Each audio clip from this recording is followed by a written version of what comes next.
A new gig, teaching children in the New York City public schools.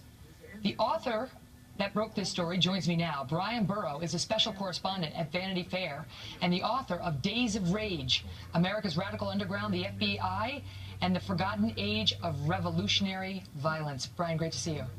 Wow. So obviously we had a long exchange with Professor Ayers and documented not only his history as a domestic terrorist, but his stint as a college professor, getting a state paycheck from the, big brother against whom he railed. This is another example of it. I mean, the guy, he's still getting taxpayer dollars. He is. As a matter of fact, it's funny, if you go back and look at the most senior 10 to 12 members of the Weather Underground leadership, I would say 8 or 9 ultimately entered education. How do they do that? Well, I think the better question is, how do they not do that? One of the problems with the Weather Underground is there were no successful prosecutions afterwards. So there's really, while I can understand the moral outrage that so many people might have at this, there's really no legal reason to stop it. These people had not been charged with crimes, and the crimes that we now know they did commit, the statute of limitations had long gone past. This guy, Fliegelman, he bombed, among other things, the Pentagon. We talked about that with Ayers. He was the one who made the bomb? He says he can't remember. I think I'm about 99% sure he built the bomb. He told me that in the 6 years that he built bomb for the Weather Underground, they might have done 2 or 3 actions without him, but that he built everything else. So that he bombs the Pentagon among other places, according to you. You believe that based on your research, and he spoke to you, as well as many others of the Weather Underground did. Yes. As well. And then he goes underground, right? And as Bill Ayers did and the others did.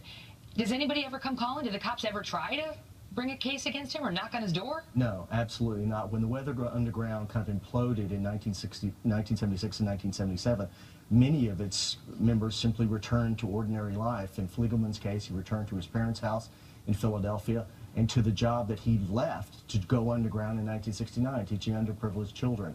6 years later, he began teaching in the New York City schools. Unbelievable. And still getting a pension of $40,000 a year. Does he know Ayers? What does he think of Ayers? I don't believe I asked him his opinion of Bill Ayers. How about the other members of the Weather Underground?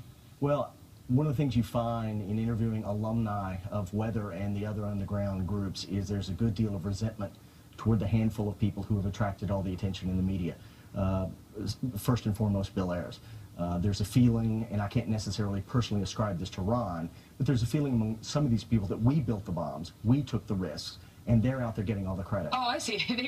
It's not, I see the beef that they have with him. Now, one other thing. This book puts the lie to something Bill Ayers told me, and here's the clip.